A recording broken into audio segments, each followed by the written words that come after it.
Hello, you are welcome to English with Soubik, Learn, Think and Grow. আজকে আমরা আসন্ন যে এক্সামগুলো আসতে চলেছে, যেমন পিএসসি ক্লার্কশিপ, পিএসসি মিসলেনিয়াস যে মেন্স, তার জন্য আমাদের ট্রান্সলেশন প্র্যাকটিস শুরু করতে চলেছি। আমরা যে প্রথম প্যাসেজটা নিয়ে ট্রান্সলেশন করব, সেই প্যাসেজটা তোমাদের সামনে প্রথমে আমি পুরোটা পড়তে চাই, বাংলাটা।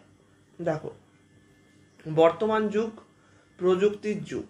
আমরা জানি প্রযুক্তি সর্ব জায়গায় ছেয়ে গেছে। আজকের দিনে ইন্টারনেট এবং স্মার্টফোন মানুষের জীবনের এক অবিচ্ছেদ্য অংশ হয়ে উঠেছে। আগে যে কাজ করতে ঘন্টার পর ঘন্টা লাগতো, এখন তা কয়েক মিনিটেই হয়ে যাচ্ছে। শিক্ষাক্ষেত্র, চিকিৎসা, ব্যবসা এবং বিনোদন সব ক্ষেত্রেই প্রযুক্তির ভূমিকা অনস্বীকার্য। তবে প্রযুক্তির ওপর অতিরিক্ত নির্ভরশীলতা মানুষের স্বাভাবিক জীবনযাত্রাকে ব্যাহত করতে পারে। প্রযুক্তির সুফল যেমন রয়েছে, তেমন এর অপব্যবহার আমাদের জন্য বিপজ্জনক হতে পারে।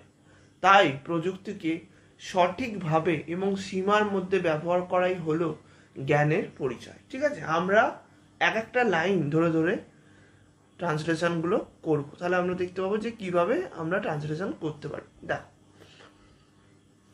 প্রথম বাক্যটা কি বলেছে, যে বর্তমান যুগ প্রযুক্তির যুগ। আমাকে আগে বলো, বর্তমান যুগ মানে কি? বর্তমান যুগ মানে হচ্ছে দ্য প্রেজেন্ট এজ হলো। এবার কি বলছে? প্রযুক্তির যুগ। দেখো, এখানে মাঝখানে কোনো ভার্ব দেয়া নেই, যেটা হয় এখানে ভার্ব যদি আমি ধরে নিই তাহলে হবে হয়। বর্তমান যুগ হয় প্রযুক্তির যুগ। ঠিক আছে, তাহলে এখানে আমি যদি হয় ভার্ব ধরি, তাহলে প্রেজেন্ট টেন্সে ইজ ব্যবহার করবো আমরা। দ্য প্রেজেন্ট এজ ইজ, এবার কি বলবো? প্রযুক্তির যুগ, দ্য এজ অফ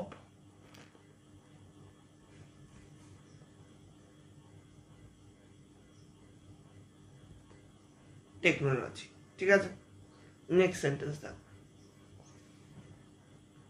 আজকের দিনে ইন্টারনেট এবং স্মার্টফোন মানুষের জীবনের এক অবিচ্ছেদ্য অংশ হয়ে উঠেছে। দেখো, আজকের দিনে আমি কি বলতে পারি? আজকের দিনে মানে আমি এখানে ইন টুডেজ লাইফ বলতে পারি, বা সিম্পলি আমি যদি বলি টুডে। ঠিক আছে, এটুকু বললেই যথেষ্ট। ইন্টারনেট এবং স্মার্টফোন মানুষের জীবনের এক অবিচ্ছেদ্য অংশ হয়ে উঠেছে।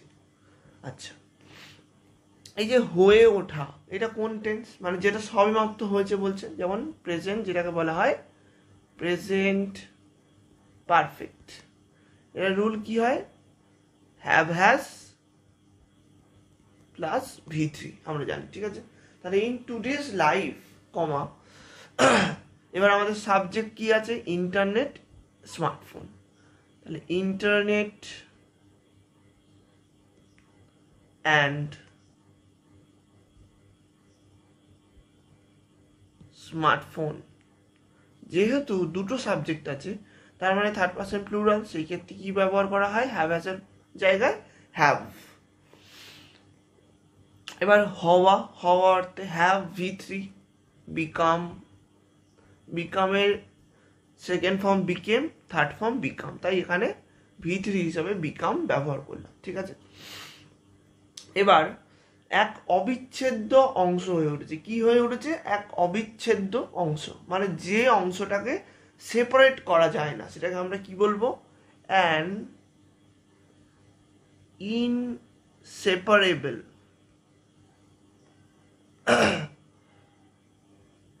পার্ট অফ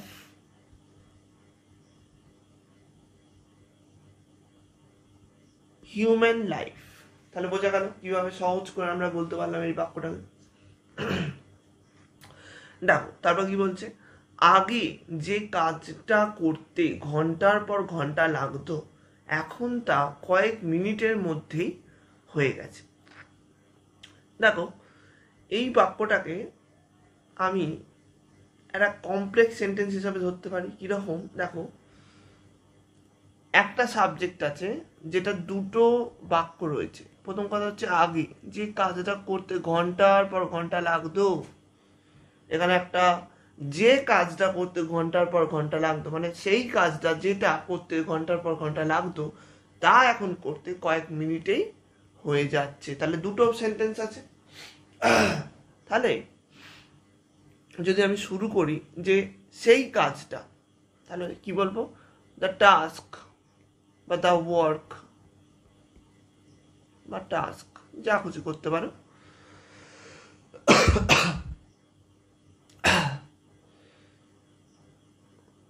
যেটা করতে ঘন্টার পর ঘন্টা প্রয়োজন হতো, তাই তো? হুইচ বা দ্যাট, যা খুশি দিয়ে ভাঙতে পারি। টেক্স, এখানে কেন টেক্স হলো? যেহেতু এখানে থার্ড পার্সন সিঙ্গুলার রয়েছে, সেই জন্য এটা টেক্স হলো, ঠিক আছে? হুইচ বা দ্যাট টেক্স ঘন্টার পর ঘন্টা। তাহলে ঘন্টার পর ঘন্টাটাকে আমি এক কথায় বলতে পারি আওয়ার্স, ঠিক আছে? Takes hours to complete.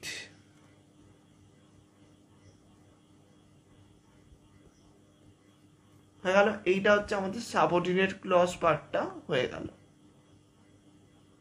এরপর কি আছে বাকিটা? আচ্ছা, এখানটা একটা জিনিস বাদ চলে গেছে, আগে। তাহলে এখানে আমি যদি করি which or that text hours to complete, যদি আমি এখানটা বলি আর্লিয়ার লিখে দিতে পারি, ঠিক আছে? এবার এটা কি বলছে? এখন হয়ে যাচ্ছে। এখন হয়ে যাচ্ছে, এখন হয়ে যাচ্ছে মানে কি? প্রেজেন্ট কন্টিনিউয়াসের এটা হচ্ছে প্যাসিভ, ওকে? বা এটাকে আমি প্রেজেন্ট ইনডিফিনাইটের প্যাসিভেও লিখতে পারি, যে যে কাজটা অনেক ঘন্টা লাগতো সেটা এখন হয়ে যায় কয়েক মিনিটে। এখানে হয়ে যাচ্ছে অর্থে হয়ে যায় অর্থেই বলছে, ঠিক আছে? তাহলে কি বলবো? আর নাও ডান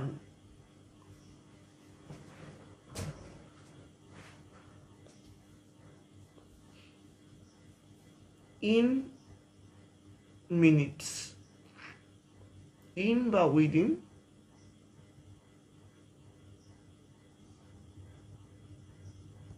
ওকে। দেন তারপর কি বলছে? শিক্ষাক্ষেত্র, চিকিৎসা, ব্যবসা এবং বিনোদন সব ক্ষেত্রেই প্রযুক্তির ভূমিকা অনস্বীকার্য। তাহলে এটাকে যদি আমি করতে হয়,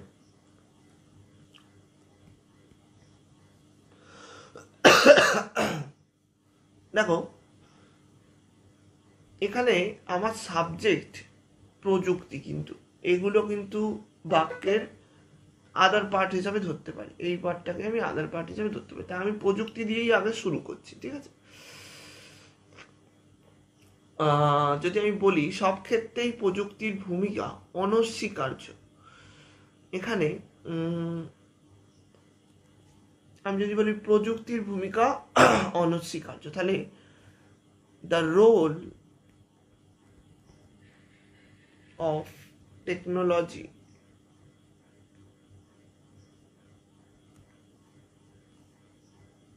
ইজ, এবার অনস্বীকার্য অর্থে এখানে আমি বলতে পারি আনডিনায়েবল।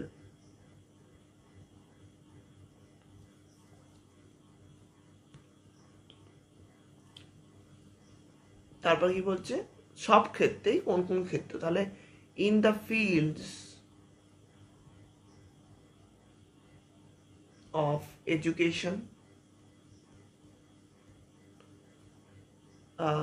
আর কি কি আছে? চিকিৎসা, ব্যবসা আর বিনোদন। তাহলে চিকিৎসা হচ্ছে মেডিসিন, ব্যবসা হচ্ছে বিজনেস,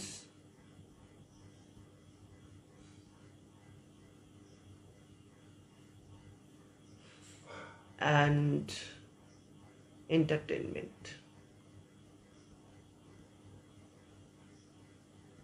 ওকে? তারপর কি বলছে? তবে প্রযুক্তির ওপর অতিরিক্ত নির্ভরশীলতা মানুষের স্বাভাবিক জীবনযাত্রাকে ব্যাহত করে। তাহলে এখানে সাবজেক্ট কোনটা? প্রযুক্তির উপর অতিরিক্ত নির্ভরশীলতা। আচ্ছা, তবে ফার্স্ট হচ্ছে তবে। তবে কি হবে? হাউএভার,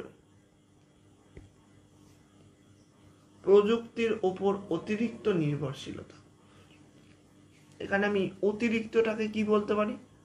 এক্সেসিভ বলতে পারি। তাহলে এক্সেসিভ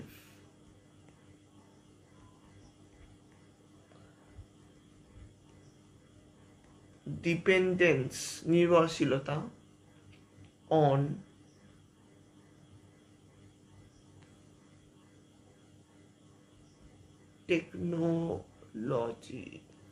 টেকনোলজি কি করতে পারে? স্বাভাবিক জীবনযাত্রাকে ব্যাহত করতে পারে। আচ্ছা, এখানে ব্যাহত করা অর্থে কি বলতে পারি আমি? আচ্ছা, পারে অর্থে কি বলতে হবে? ক্যান ডিসরাপ্ট,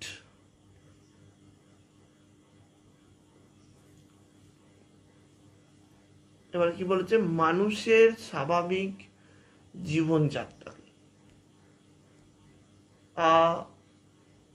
নর্মাল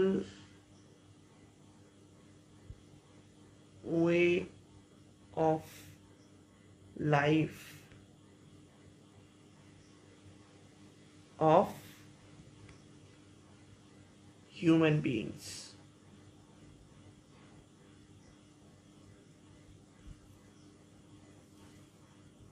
ঠিক আছে, প্রযুক্তির সুফল যেমন রয়েছে তেমনি এর অপব্যবহার আমাদের জন্য বিপজ্জনক হতে পারে। তাহলে কি বলছে? দেখো,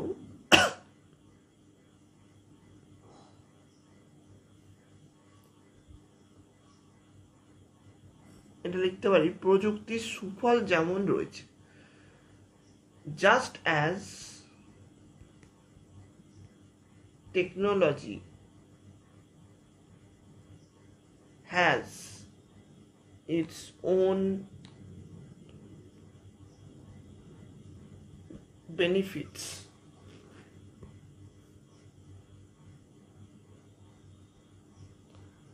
এবার কি বলছে?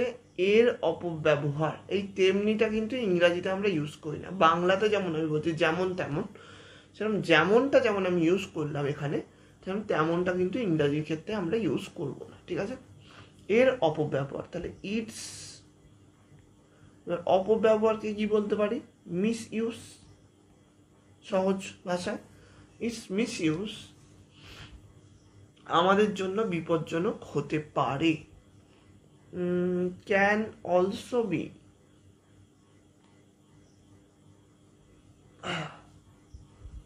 Dangerous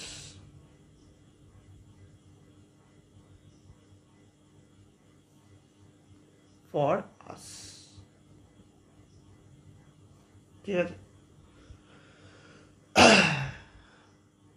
last sentence. তাই প্রযুক্তিকে সঠিকভাবে এবং সীমার মধ্যে ব্যবহার করাই হলো জ্ঞানের পরিচয়। তাহলে কি বলবো? তাই মানে সো বা দেয়ার ফোর, যা খুশি লিখতে পারো। দেয়ার ফোর, টু ইউজ বা ইউজিং টেকনোলজি সঠিকভাবে মানে হচ্ছে প্রপারলি,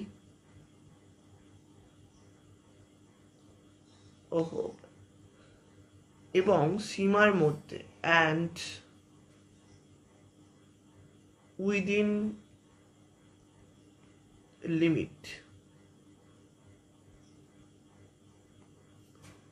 এবার কি বলেছে? প্রযুক্তিকে সঠিকভাবে এবং সীমার মধ্যে ব্যবহার করাই হলো। তাহলে এটা হলো আমাদের সাবজেক্টটা হয়ে গেল। এরপর কি বলছে? ইজ হলো মানে ইজ জ্ঞানের পরিচয়, ইজ দ্য সাইন অফ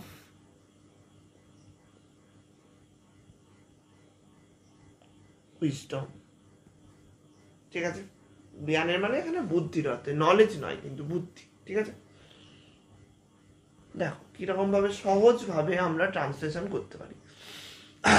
দেখো এইভাবেই কিন্তু আমাদের পিএসসি ক্লার্কশিপ বলো, মিসলিনিয়াস বলো, প্রত্যেকটা পরীক্ষায় যে ট্রান্সলেশনগুলো আমাদের দেবে সেগুলো এইভাবে সোজাভাবে আমাদের লিখতে হবে। অতিরিক্ত কোনো বোম্বাস্টিক ওয়ার্ড ইউজ করতে হবে এরকম কথা কিন্তু আমাদের মাথায় রাখলে চলবে না। আমাদের টেন্সটাকে মেনটেন করে লিখতে হবে, সঠিক টেন্সের ইউজ করতে হবে এবং সহজ সরল ভাষায় সুন্দর করে লিখতে হবে। আচ্ছা, তোমরা যদি ট্রান্সলেশন একেবারেই না পেরে থাকো বা একেবারেই পারছো না, তোমাদের টেন্স থেকে ধরে ধরে শেখার দরকার, তাহলে তোমরা আমার সাথে যোগাযোগ করতে পারো 7688000852 এই নাম্বারে যোগাযোগ করলে আমি তোমাদের কমপ্লিট কোর্স করিয়ে দেবো, যাতে তোমরা ট্রান্সলেশন করতে, মানে যেখানে তোমার টেন্স, ভয়েস চেঞ্জ এবং বেসিক কিছু ফরমেশন দরকার পড়বে ট্রান্সলেশন করার জন্য, সেগুলো আমি করিয়ে দেবো। এবং যদি পুরো ফাউন্ডেশন কোর্স করতে হয় ইংলিশের, তাহলে সেটাও আমার কোর্স রয়েছে, তোমরা আমার সাথে যোগাযোগ করতে পারো এই নাম্বার, ঠিক আছে? Thank you so much. এই চ্যানেলটাকে লাইক, সাবস্ক্রাইব এবং শেয়ার করো।